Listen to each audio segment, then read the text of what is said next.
Mitch, I think the really concerning thing about this is that we're seeing it on both sides of the worldview spectrum in our culture right now. So, like on the left and on the right, if we could say it that way. On the left, we see the situation being framed as oppressor versus oppressed. And the oppressor is Israel, the oppressed is the Palestinians, and therefore we side with the oppressed against the oppressor.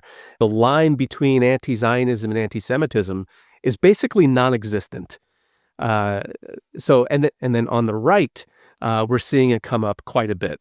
And when I say left and right, I'm not just talking politically. Actually, I'm not talking politically. I'm talking like ideologically, worldview. And on the right, we're seeing it in many ways through what's called the woke right, which is or the based right, and it's really just a repackaging of old anti-Semitic tropes, like Henry Ford and Charles Lindbergh and yes, all that kind of thing. In the Jewish Museum in Philadelphia, which was very impressive, like great museum. If you ever get a chance to go, I recommend it. We're walking through, and it's basically the history of the Jewish people as it lines up with American history.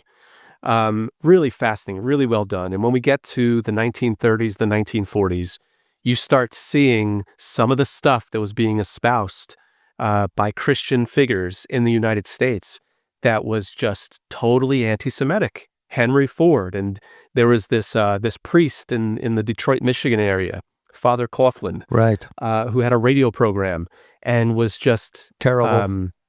The kinds of quotes, the things that you see that were written or said from these Christian quote unquote right wing figures.